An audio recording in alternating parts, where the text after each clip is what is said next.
നമസ്കാരം, എല്ലാവർക്കും ഐ+ന്റെ പുതിയൊരു ക്ലാസ്സിലേക്ക് സ്വാഗതം.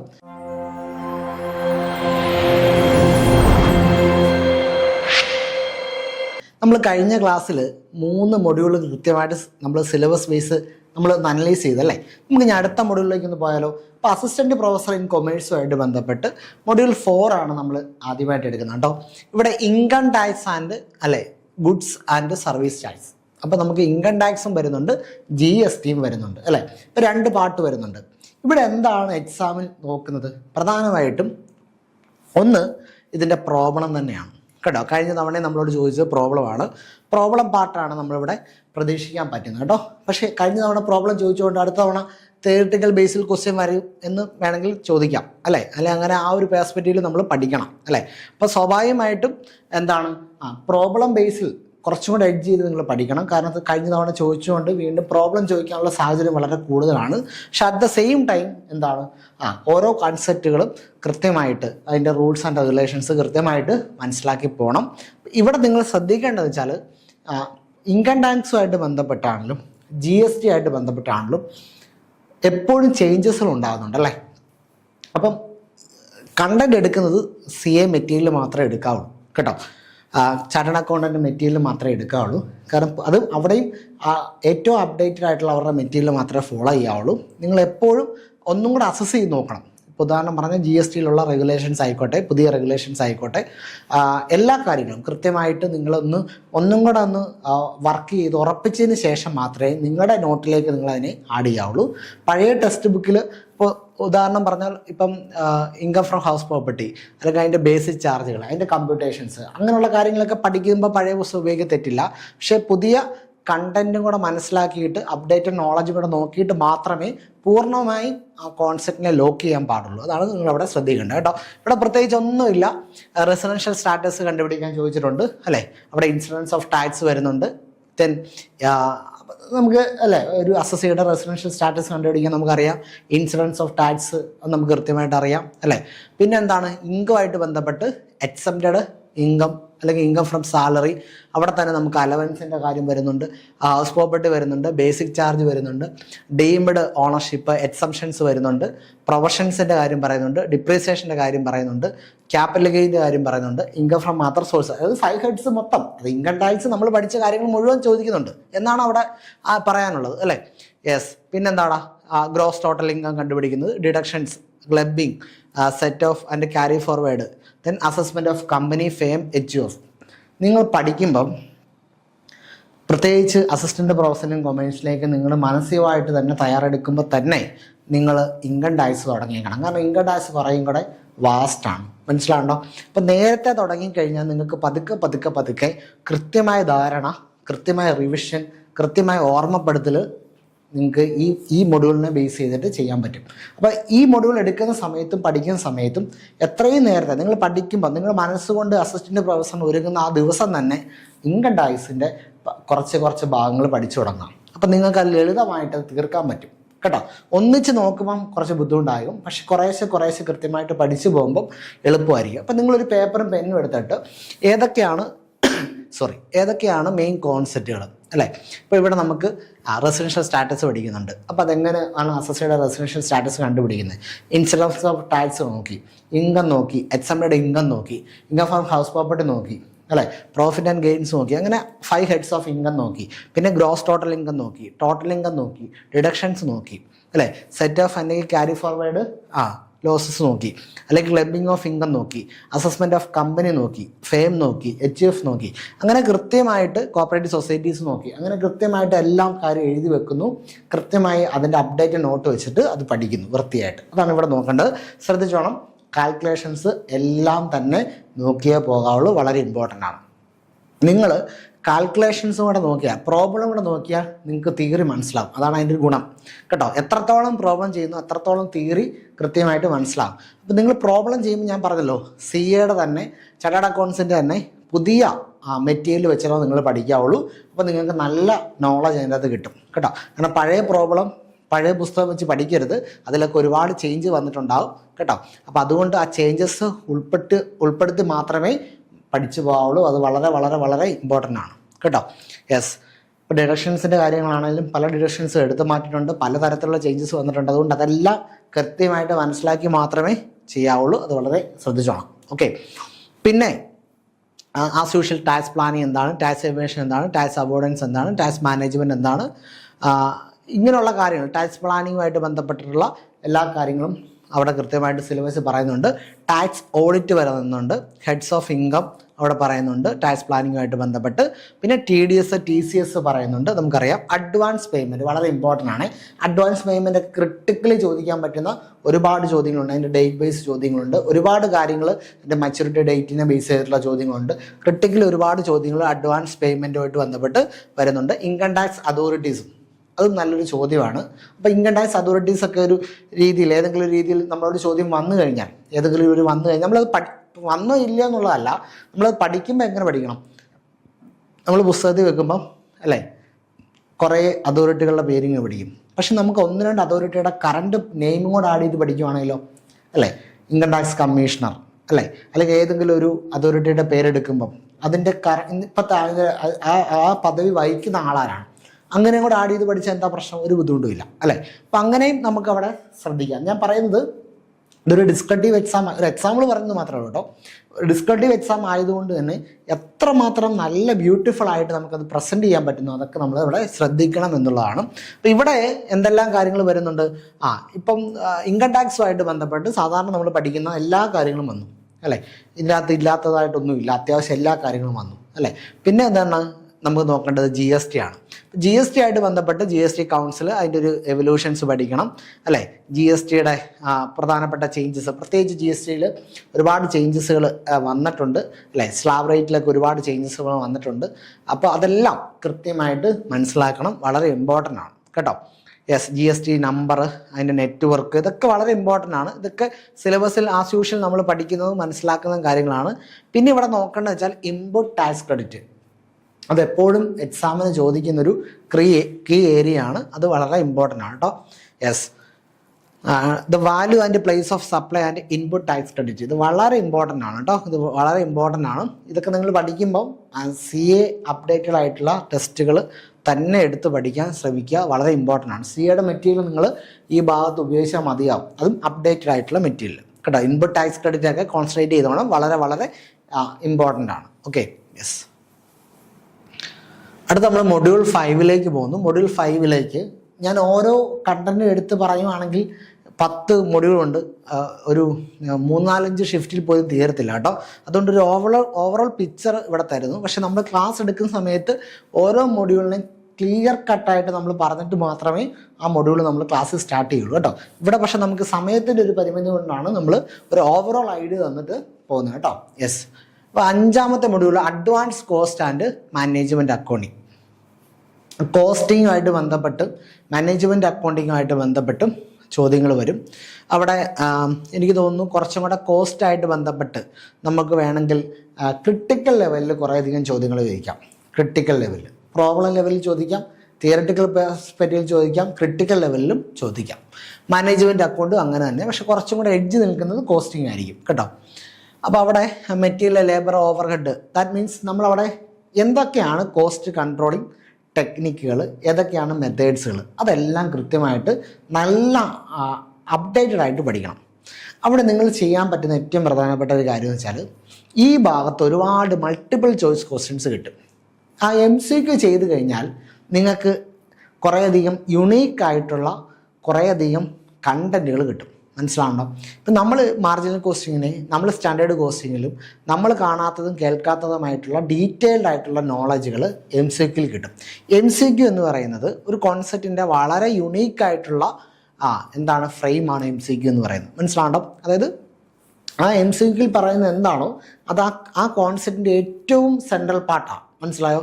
അപ്പം അങ്ങനെ ഇപ്പം ഉദാഹരണം പറഞ്ഞാൽ ഞാൻ മാർജിനൽ കോസ്റ്റിംഗ് എടുക്കുന്നു. അപ്പം മാർജിനൽ കോസ്റ്റിങ്ങുമായിട്ട് ബന്ധപ്പെട്ട് എനിക്കൊരു 10, 50, 60 ക്വസ്റ്റ്യൻ കിട്ടും. PYQലും നെറ്റിൽ കിട്ടും, PSCയിൽ കിട്ടും, ഒരുപാട് ക്വസ്റ്റ്യൻസ് കിട്ടും.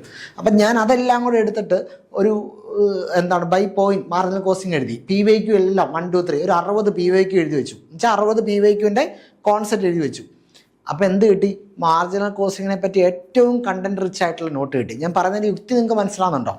ഓക്കെ, മാർജിനൽ കോസ്റ്റിങ്ങിനെ പറ്റിയുള്ള ഒരു 50 ചോദ്യങ്ങൾ എടുത്തു വെച്ച് കഴിഞ്ഞാൽ ആ 50 ചോദ്യത്തിൻ്റെയും ആൻസർ എന്തായിരിക്കും?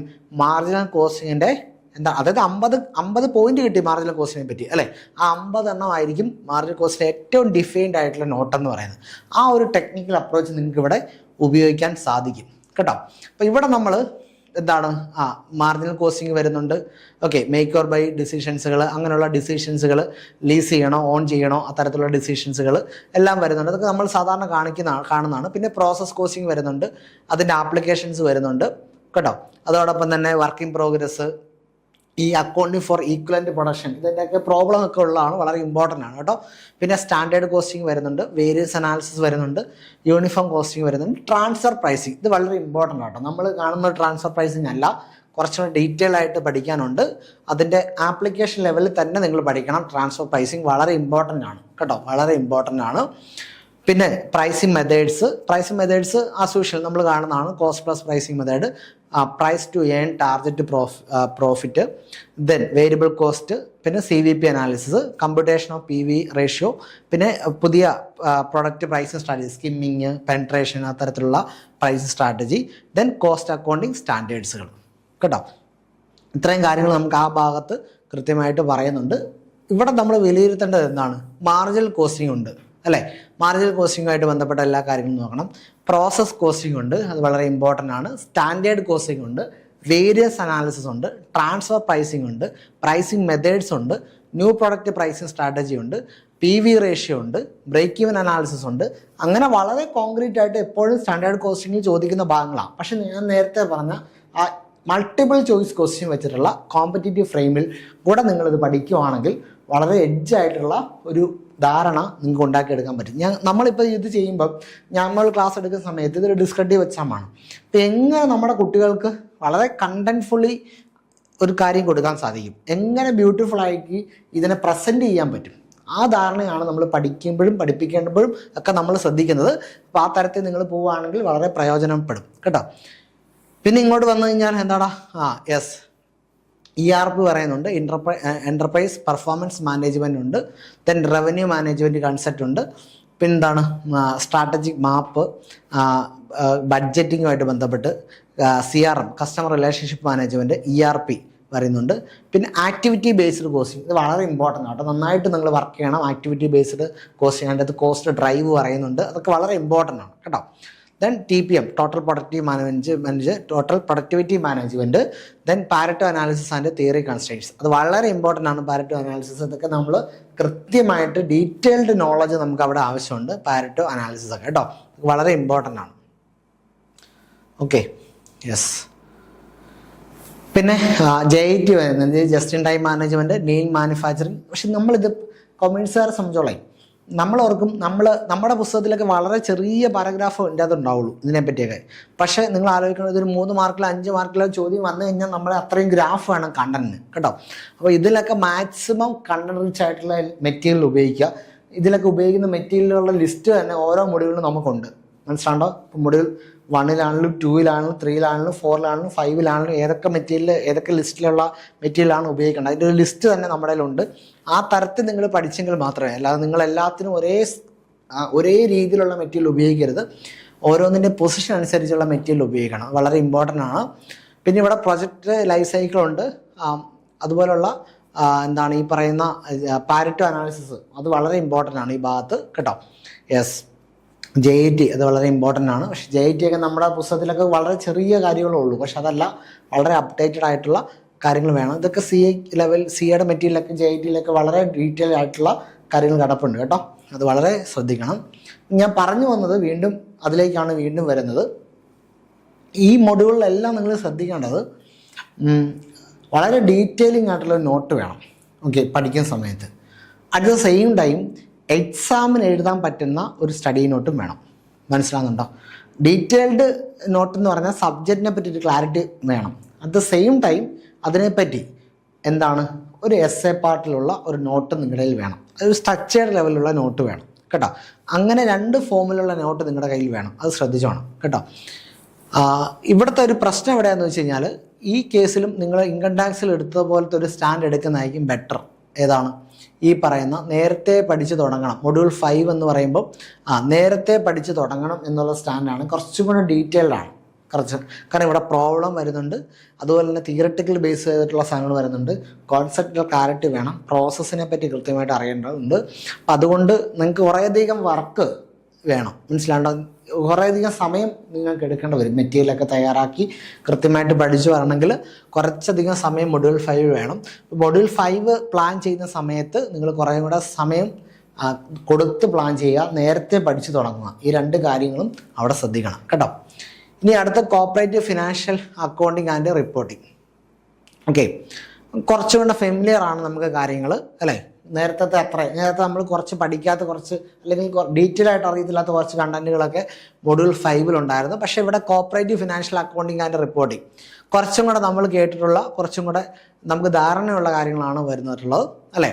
ഇവിടെയും ഈ പറയുന്ന കാൽക്കുലേഷൻസ് നമുക്ക് പ്രതീക്ഷിക്കാം, പ്രോബ്ലംസ് നമ്മൾ പ്രതീക്ഷിക്കാം. അറ്റ് ദ സെയിം ടൈം ഒരു തിയററ്റിക്കൽ ആയിട്ടുള്ള ബാക്കപ്പ് അല്ലെങ്കിൽ കൺസെപ്റ്റ് ബേസ് ചെയ്തിട്ടുള്ള ബാക്കപ്പും സബ്ജക്ട് നോളജ് നമുക്ക് ആവശ്യമാണ്. അക്കൗണ്ടിങ് പ്രിൻസിപ്പിൾസ് ആൻഡ് അക്കൗണ്ടിങ് സ്റ്റാൻഡേർഡുകൾ, നമുക്ക് എല്ലാ പ്രിൻസിപ്പിളും കൺവെൻഷൻസുകൾ ഒക്കെ നമുക്കറിയാം. അത് വളരെ ഇമ്പോർട്ടൻ്റ് ആണ്. അക്കൗണ്ടിങ് സ്റ്റാൻഡേർഡുകൾ നോക്കിപ്പോണം. പക്ഷേ ഞാൻ പറയുന്നത് വെച്ചാൽ അക്കൗണ്ടിങ് സ്റ്റാൻഡേർഡുകൾ നന്നായിട്ട് നോക്കിപ്പോകും. നമ്മൾ നേരത്തെ പഠിക്കുമ്പം സ്റ്റാൻഡേർഡുകളുടെ പേര് മാത്രമേ നമ്മൾ പഠിക്കാറുള്ളൂ അല്ലേ. പക്ഷെ അതല്ല, കുറച്ചുകൂടെ ഡീറ്റെയിൽ ആയിട്ട് സ്റ്റാൻഡേർഡുകൾ പഠിക്കുന്നത് നല്ലതാണ് കേട്ടോ. യെസ്. ദെൻ ഇൻവെസ്റ്റ്മെൻറ്റ് അക്കൗണ്ട്സ്, പിന്നെന്താണ് ഈ പറയുന്ന holding company, consolidation statement preparations, then amalgamation, പിന്നെന്താണ് internal reconstruction and external reconstruction, liquidation, statement of affairs and preparation, deficiency അല്ലെങ്കിൽ സർപ്ലസ് അക്കൗണ്ട് വരുന്നുണ്ട്, പിന്നെ ലിക്വിഡേറ്റേഴ്സിൻ്റെ ഫൈനൽ സ്റ്റേറ്റ്മെൻറ്റ് ഓഫ് അക്കൗണ്ട് വരുന്നുണ്ട്, ഡബിൾ അക്കൗണ്ട് സിസ്റ്റം വരുന്നുണ്ട്, പിന്നെ ഇൻസോൾവൻസി ആൻഡ് ബാങ്കറൻസി കോഡ് 2016 വളരെ important ആണ്, നമുക്ക് ചോദിക്കാൻ സാധ്യതയുള്ള ഇവിടുത്തെ ഏറ്റവും ഇമ്പോർട്ടൻ്റ് ആയിട്ടുള്ള ഒന്നാണ് എന്താണ് IBC, ഇൻസോൾവൻസി ആൻഡ് ബാങ്കറൻസി കോഡ് വളരെ ഇമ്പോർട്ടൻ്റ് ആണ്. ദെൻ വോയേജ് അക്കൗണ്ട് എപ്പോഴും എക്സാമിന് ചോദിക്കുന്നതാണ്. വോയേജ് അക്കൗണ്ട് ഇമ്പോർട്ടൻ്റ് ഏരിയ ആണ്, അതിൻ്റെ അക്കൗണ്ടിങ് ട്രീറ്റ്മെൻ്റ് എല്ലാം. പിന്നെ ഇവിടെ നമുക്ക് ഹ്യൂമൻ റിസോഴ്സ് അക്കൗണ്ടിങ് ഉണ്ട്, അതിന് കുറേ മോഡൽസ് നമ്മൾ പഠിക്കുന്നുണ്ട്, അത് വളരെ ഇമ്പോർട്ടൻ്റ് ആണ്. ഫോറൻസിക് അക്കൗണ്ടിങ് അതെ, സോഷ്യൽ റെസ്പോൺസിബിലിറ്റി അക്കൗണ്ടിങ് അതെ, environmental accounting, investment accounting, proactive accounting, inflation accounting. പക്ഷെ ഞാൻ ശ്രദ്ധിച്ചിട്ടുണ്ട് കേട്ടോ, നമ്മുടെ ചില ടെക്സ്റ്റ് ബുക്കൊക്കെ വായിക്കുമ്പോൾ നമ്മൾ യൂണിവേഴ്സിറ്റി എക്സാമിനൊക്കെ ഡിപ്പെൻഡ് ചെയ്യുന്ന ചില ടെക്സ്റ്റ് ബുക്കൊക്കെ വായിക്കുമ്പം 1, 2, 3 പേജിൽ തീരുവാണ് ഈ കണ്ടന്റുകളെല്ലാം. മാക്സിമം വന്നു കഴിഞ്ഞാൽ ഇപ്പോൾ ഹ്യൂമൻ റിസോഴ്സ് അക്കൗണ്ടിങ് ആയിട്ട് ബന്ധപ്പെട്ട് ഒരു 6, 7 പേജിൽ കൂടുതൽ കണ്ടന്റ് ഇല്ല. പക്ഷെ നിങ്ങൾ അങ്ങനെയല്ല, നിങ്ങളിപ്പോൾ പ്രൊആക്റ്റീവ് അക്കൗണ്ടിങ് ആണെങ്കിൽ അതിനെപ്പറ്റിയുള്ള ആർട്ടിക്കിൾ വായിക്കുന്നത് നല്ലതാണ്. റീസെൻ്റ് ആർട്ടിക്കിൾ വായിക്കുമ്പോൾ, ഇൻവെസ്റ്റ്മെൻറ്റ് അക്കൗണ്ടിങ് ആയിട്ടുള്ള റീസെൻ്റ് ആർട്ടിക്കിൾ വായിക്കുമ്പോൾ, ഇതുമായിട്ടൊരു ക്വസ്റ്റ്യൻ വരുമ്പോൾ ഈ ആർട്ടിക്കിൾ കോട്ട് ചെയ്ത് എഴുതാൻ പറ്റുമ്പോൾ ഒക്കെയാണ് നിങ്ങൾക്ക് കുറേയും കൂടെ ഫലപ്രദമായിട്ടുള്ള ഒരു നോളജ് ക്രിയേറ്റ് ചെയ്യുന്നത്. അപ്പോൾ അതുകൊണ്ട് ഞാൻ പറഞ്ഞല്ലോ, ഇതിലൊക്കെ നിങ്ങൾ ഏത് രീതിയിലുള്ള ഒരു റിസർച്ച് മെത്തേഡാണ് ഉപയോഗിക്കുന്നത്, എങ്ങനെയാണോ നിങ്ങളിത് പഠിക്കുന്നത്, അത് വളരെ ഇമ്പോർട്ടൻ്റ് ആണ്. കാരണം ഇത്രയും ഡിലേ അല്ലെങ്കിൽ ഒരു പരീക്ഷ കഴിയുന്നു, ആ പരീക്ഷ കഴിഞ്ഞതിന് ശേഷം എന്താണ് ഒരു റാങ്ക് ലിസ്റ്റ് വരുന്നു, ആ റാങ്ക് ലിസ്റ്റുള്ള ഒരു ജോലി കയറുന്നു അല്ലേ, പിന്നെ ഒരു പരീക്ഷ വരുന്നു, അടുത്ത റാങ്ക് ലിസ്റ്റ് പബ്ലിഷ് ചെയ്യുന്നു. ഇതൊക്കെ വലിയ സമയബന്ധിതമായ കാര്യങ്ങളാണ് അല്ലേ, വലിയ സമയം എടുക്കുന്ന ഒരു പ്രോസസ്സാണ്. അപ്പം നമ്മളെ സംബന്ധിച്ചിടത്തോളം നമ്മുടെ ഏജ് നോക്കണം, നമ്മുടെ ഒരുപാട് പ്രശ്നങ്ങളിൽ നിന്നായിരിക്കും നമ്മളൊരു പരീക്ഷ എഴുതുന്നത്. അതുകൊണ്ട് ഞാൻ പറഞ്ഞതിൻ്റെ ആകെത്തുക എന്ന് പറയുന്നത് അവസരം എപ്പോഴും നമ്മുടെ കാൽച്ചൂട്ടിൽ അല്ലെങ്കിൽ അവസരം എപ്പോഴും നമ്മുടെ ഫ്രണ്ടിൽ വരണമെന്നില്ല, മനസ്സിലാണ്ടോ? അവസരം എപ്പോഴും നമുക്ക് മുന്നിൽ നിൽക്കണമെന്നില്ല. അപ്പോൾ ആ കിട്ടുന്ന അവസരത്തെ, കിട്ടുന്ന സമയത്തെ ഏറ്റവും ഫലപ്രദമായിട്ട് ഉപയോഗിക്കണം. നിങ്ങൾ എപ്പോഴും ആലോചിച്ചോണം. പഠിക്കുന്ന സമയത്ത് കൃത്യമായ സമയം, ഡീറ്റെയിൽഡ് ആയിട്ടുള്ള ഹോംവർക്ക് ഇതൊക്കെ ഉണ്ടാകണം, വളരെ ഇമ്പോർട്ടൻ്റ് ആണ്. ഓക്കെ, ഇനിയാണ് മൊഡ്യൂൾ 7. എന്താണ് മൊഡ്യൂൾ 7? മൊഡ്യൂൾ 7 നിങ്ങൾ പഠിക്കുന്ന സമയത്ത് കുറച്ചും കൂടെ പുതിയ നോളജ്, പുതിയ അപ്ഡേഷൻസുകൾ, ഒരു കറണ്ട് അഫയേഴ്സ് ഒക്കെ പഠിക്കുമ്പോൾ നിങ്ങൾ എടുക്കുന്നൊരു എഡ്ജ് ഉണ്ടല്ലോ, ആ എഡ്ജ് ഇവിടെ കൊടുക്കുന്നത് നല്ലതായിരിക്കും. കാരണം ഒരുപാട് തരത്തിലുള്ള പുതിയ കാര്യങ്ങൾ നിങ്ങൾക്കിവിടെ പഠിക്കാൻ പറ്റണം, എങ്കിൽ നിങ്ങൾക്ക് കുറച്ചും കൂടെ ബ്യൂട്ടിഫുൾ ആയിട്ടത് കൊണ്ടുവരാൻ പറ്റും കേട്ടോ. മൊഡ്യൂൾ 7 എന്താണ്? ഇന്റർനാഷണൽ ബിസിനസ് ആൻഡ് ഫിനാൻസ് ആണ്. ഇവിടെ സ്റ്റേജസ് ഓഫ് ഇന്റർനാഷണലൈസേഷൻ അത് പറയുന്നുണ്ട്. ഡിഫറെൻറ്റ് സ്റ്റേജസ് നമ്മൾ പഠിക്കുന്നുണ്ടല്ലോ, അത് ഇവിടെ വരുന്നുണ്ട്.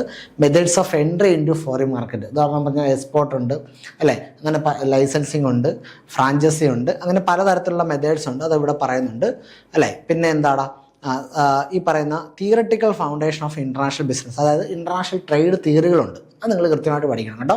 ഇന്റർനാഷണൽ ട്രേഡ് തിയറികൾ ഇവിടെ പഠിക്കണം, വളരെ ഇമ്പോർട്ടൻ്റ് ആണ്. പിന്നെ എന്താണ് ഫ്രീ ട്രേഡ് എഗ്രിമെൻ്റ് എന്താണ്, കസ്റ്റംസ് യൂണിയൻ എന്താണ്, കോമൺ മാർക്കറ്റ് എന്താണ്, ഇതൊക്കെ എപ്പോഴും ചോദിക്കുന്ന കേട്ടോ. റീജിയണൽ ബ്ലോക്കുകൾ ഇതൊക്കെ വളരെ ഇമ്പോർട്ടൻ്റ് ആണ്. റീജിയണൽ ബ്ലോക്ക്, പലതരത്തിലുള്ള റീജിയണൽ ബ്ലോക്ക് ഉണ്ട് അല്ലേ. നോർത്ത് അമേരിക്കൻ ഫ്രീ ട്രേഡ് എഗ്രിമെൻറ്റുകളുണ്ട്, അങ്ങനെ പലതരത്തിലുള്ള ബ്ലോക്കുകളുണ്ട്, അതെല്ലാം നിങ്ങളവിടെ നോക്കണം.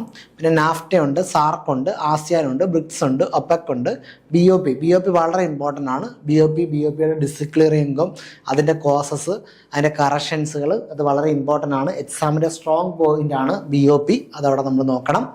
പിന്നെ വരുന്ന എന്താണ് IMF ഉണ്ട്, അതാണ് ഞാൻ പറഞ്ഞത്. പുതിയ കുറേയധികം കണ്ടൻറ്റുകൾ നിങ്ങളവിടെ ഉൾപ്പെടുത്തണം. IMF വരുന്നുണ്ട്, വേൾഡ് ബാങ്ക് വരുന്നുണ്ട്, MIGA വരുന്നുണ്ട്, അതായത് വേൾഡ് ബാങ്കുമായിട്ട് ബന്ധപ്പെട്ടത് അസോസിയേറ്റ് ചെയ്തിട്ടുള്ള എല്ലാ സബ്സിഡറികളും അവിടെ നിങ്ങൾ കൃത്യമായിട്ട് പഠിക്കണം. പിന്നെന്താണ് ഫോറിൻ ഡയറക്റ്റ് ഇൻവെസ്റ്റ്മെൻ്റ് ഉണ്ട്, FDI ഉണ്ട്, FPI ഉണ്ട്, ADR GDR ഉണ്ട്, അതെല്ലാം അവിടെ കൃത്യമായിട്ട് നോക്കണം. ഇൻ്റർനാഷണൽ ഫിനാൻഷ്യൽ മാർക്കറ്റ്, അത് അപ്ഡേറ്റഡ് നോളജ് വേണം കേട്ടോ അവിടേക്ക്. അതുപോലെ തന്നെ ഫോറിൻ എക്സ്ചേഞ്ച് മാർക്കറ്റ്, ഫോറിൻ എക്സ്ചേഞ്ചുമായിട്ട് ബന്ധപ്പെട്ട് എനിക്ക് തോന്നുന്നു ഒരുപാട് കാര്യങ്ങൾ പഠിക്കാനുണ്ട് കേട്ടോ. ഫോറിൻ എക്സ്ചേഞ്ചുമായിട്ട് ബന്ധപ്പെട്ടുള്ള റേറ്റുകൾ, അതോടൊപ്പം തന്നെ എന്താണ് ഫോറിൻ എക്സ്ചേഞ്ചുമായിട്ട് ബന്ധപ്പെട്ടിട്ടുള്ള റെഗുലേഷൻസുകൾ, ഒരുപാട് കണ്ടൻറ്റുകൾ, ഫെമയുടെയൊക്കെ അടക്കമുള്ള റെഗുലേഷൻസുകളൊക്കെ നന്നായിട്ട് വൃത്തിയായിട്ട് പഠിക്കണം. ഒരുപാട് ഡീറ്റെയിലിംഗ് ആയിട്ട് പോകേണ്ട ഒരു ഏരിയ ആണ് ഫോറിൻ എക്സ്ചേഞ്ച് എന്ന് പറയുന്നത് കേട്ടോ. യെസ്. പിന്നെ സ്വിഫ്റ്റിൻ്റെയൊക്കെ മെക്കാനിസം വളരെ ഇമ്പോർട്ടൻ്റ് ആണ് കേട്ടോ. പിന്നെ ഇവിടെ സ്പോട്ട് ആൻഡ് ഫോർവേഡ് എക്സ്ചേഞ്ച്, അത് നമ്മൾ നേരത്തെ ഓൾറെഡി പറഞ്ഞു, എക്സ്ചേഞ്ച് റേറ്റുമായിട്ട് ബന്ധപ്പെട്ടുള്ള കാര്യങ്ങളാണ്, വളരെ ഇമ്പോർട്ടൻ്റ് ആണ്. Then purchasing power parity theory വളരെ ഇമ്പോർട്ടൻ്റ് ആണ്, നല്ല ക്വസ്റ്റ്യൻസ് ഒക്കെ വരാൻ പറ്റുന്ന ഒരു ഏരിയ ആണ്. പിന്നെ asset market portfolio, balancing model, exchange rate of rupee, then recent trends in exchange rate, ഞാൻ നേരത്തെ പറഞ്ഞു. അപ്ഡേറ്റഡ് നോളജ് വരുമ്പോൾ നിങ്ങൾക്ക് അവിടെ അതൊക്കെ കയറും. പിന്നെ ഹെഡ്ജിങ് വളരെ ഇമ്പോർട്ടൻ്റ് ആണ് കേട്ടോ. ദെൻ മാർക്കറ്റ് ഓപ്ഷൻസ്, സ്വാപ്സ്, അതൊക്കെ വീണ്ടും നമ്മൾ വരുന്നുണ്ട്, പക്ഷേ നമ്മൾ നേരത്തെ അത് പഠിക്കുന്നുണ്ട്. അപ്പോൾ ഇത് രണ്ടും കൂടെ മെർജ് ചെയ്തൊക്കെ അവിടെ അത് പഠിച്ചാൽ മതിയാവും. Okay. Then international investment, type of foreign investment, ഇതൊക്കെ വലിയ ബ്രോഡ് കോൺസെപ്റ്റാണ്. അപ്പോൾ നിങ്ങൾ ആദ്യം വാലിഡേറ്റ് ചെയ്യണം എന്തെല്ലാം കാര്യങ്ങളാണ്. ഇപ്പോൾ ഉദാഹരണം പറഞ്ഞാൽ ഇൻ്റർനാഷണൽ ഇൻവെസ്റ്റ്മെൻറ്റ്, അപ്പോൾ എന്തെല്ലാം കാര്യങ്ങളാണ് ഇവിടെ പഠിക്കേണ്ടത്, കാരണം വലിയൊരു ഏരിയ ആണ്, മനസ്സിലാണോ. അപ്പോൾ അതിനെ വാലിഡേറ്റ് ചെയ്തിട്ട് എന്തൊക്കെയായിരിക്കാം ഇതിൻ്റെ അകത്തുനിന്ന് വരാൻ പറ്റുന്ന ഡിസ്കട്ടീവ് ക്വസ്റ്റ്യൻസ്, ആ ഒരു അപ്രോച്ചിൽ വേണം ബ്രോഡായിട്ടുള്ള കോൺസെപ്റ്റുകളെല്ലാം നമ്മൾ പഠിക്കാൻ കേട്ടോ. അപ്പം ഇവിടെയൊക്കെ നിങ്ങൾ ശ്രദ്ധിക്കേണ്ടതെന്ന് വെച്ചാൽ ഇതിനെയൊക്കെ പല തട്ടിലായിട്ട് തിരിക്കണം, മനസ്സിലാണോ. നമ്മൾ ഈ തട്ടിൽ കൃഷി ചെയ്യുന്ന പോലെ പല തട്ടിലായിട്ട് തിരിച്ചിട്ട്, ഇപ്പോൾ ഉദാഹരണം പറഞ്ഞാൽ ഇപ്പം ഇൻ്റർനാഷണൽ ഇൻസ്റ്റിറ്റ്യൂഷൻസുകളെല്ലാം ഒരു തട്ടിൽ, എക്സ്ചേഞ്ച് റേറ്റ്, അപ്പോൾ എക്സ്ചേഞ്ച് റേറ്റ് എന്ന് എഴുതിയിട്ട് എക്സ്ചേഞ്ച് റേറ്റുമായിട്ട് ബന്ധപ്പെട്ട എന്തെല്ലാം കണ്ടൻറ്റുകൾ സിലബസിൽ തന്നിട്ടുണ്ട്, ആ കണ്ടൻറ്റുകളുടെ എല്ലാം അപ്ഡേറ്റഡ് നോളജിലേക്ക് മാറണം, മനസ്സിലാണ്ടോ. അതോടൊപ്പം തന്നെ എന്താണ് ഈ പറയുന്ന ഇപ്പോൾ methods of entry into foreign market, ആ മെത്തേഡ്സുകൾ ഏതൊക്കെയാണ്, അതിൽ പുതിയ മെത്തേഡ്സുകളുണ്ടോ, അങ്ങനെയുള്ള കാര്യങ്ങൾ, FDI FPI, balance of payment, ഇതിലെല്ലാം എന്താണ് ചെയ്യണം. ബാലൻസ് ഓഫ് പേയ്മെൻറ്റും ഒക്കെ ആയിട്ട് ബന്ധപ്പെട്ട് ഒരുപാട്, ഇപ്പോൾ BOP എന്തായാലും സ്ട്രോങ് ഏരിയ ആണ്, BOP ചോദിക്കും അല്ലേ. ഇപ്പോൾ ഗവൺമെൻറ്റിൻ്റെയൊക്കെ ഒരുപാട് ഫ്രെയിമുകൾ, ഗവൺമെൻറ്റിൻ്റെയൊക്കെ ഒരുപാട് പോളിസികൾ ഈ നിങ്ങൾക്ക് എവിടെ കോട്ട് ചെയ്ത് എഴുതാൻ പറ്റും, BOPയിലൊക്കെ കോട്ട് ചെയ്യാൻ പറ്റും. ഫോറിൻ ഡയറക്റ്റ് ഇൻവെസ്റ്റ്മെൻറ്റിലാണെങ്കിലും ഗവൺമെൻറ്റിൻ്റെ പുതിയ റെഗുലേഷൻസ്, പോളിസികളെല്ലാം നിങ്ങൾക്ക് അവിടെ കോട്ട് ചെയ്ത് എഴുതാൻ സാധിക്കും. അപ്പോൾ നിങ്ങൾ ശ്രദ്ധിക്കേണ്ട ഒരു കാര്യം, ഇതിൻ്റെ ഒരു റിസർച്ച് മെക്കാനിസം ഭയങ്കരമാണ്, മനസ്സിലാണ്ടോ. പഠിക്കുന്നതിനേക്കാട്ടിലും പ്രശ്നമാണ് ആലോചിക്കാൻ, അതിനേക്കാളിലും പ്രശ്നമാണ് ആലോചിച്ച കാര്യങ്ങൾ ഉൾപ്പെടുത്തിക്കൊണ്ടൊരു മെറ്റീരിയൽ ഉണ്ടാക്കാൻ, മനസ്സിലാണ്ടോ. ഇതിനാണ് നിങ്ങൾ സമയം കണ്ടെത്തേണ്ടത്. പഠിക്കുന്നതിനപ്പുറത്തേക്ക് ഇതിൻ്റെ റിസർച്ച് മെക്കാനിസം ഉണ്ടല്ലോ, അതിനാണ് നിങ്ങൾ സമയം കണ്ടെത്തേണ്ടത്. ഞാൻ പറയുന്നത് വളരെ സീരിയസ് ആയിട്ടുള്ള ഒരു കാര്യം എന്ന് പറയുന്നത്, എപ്പോഴും നമുക്ക് ഓപ്പർച്യൂണിറ്റികൾ ഉണ്ടാകണമെന്നില്ല. ഒരു ഓപ്പർച്യൂണിറ്റി നമ്മുടെ വീടിൻ്റെ പടിവാതിൽ കയറി വന്ന് നിൽക്കുമ്പോൾ അതിന് ഏറ്റവും നല്ല രീതിയിൽ, ഏറ്റവും ബ്യൂട്ടിഫുള്ളായിട്ട് നമുക്ക് എന്ത് ചെയ്യാൻ പറ്റണം, പ്രിപ്പയർ ചെയ്യാൻ പറ്റണം എന്നുള്ളതാണ് അവിടെ മനസ്സിലാക്കേണ്ടത്. അത്രയും കാര്യങ്ങളാണ് മൊഡ്യൂൾ 7ലേക്ക് വരുന്നത് കേട്ടോ. നമുക്ക് മൊഡ്യൂൾ 8 ആയിട്ട് അടുത്ത ക്ലാസ്സിൽ കാണാം കേട്ടോ. Module 8 management and organisation behaviour ആണ്. നമുക്ക് അടുത്ത ക്ലാസ്സിൽ കാണാം.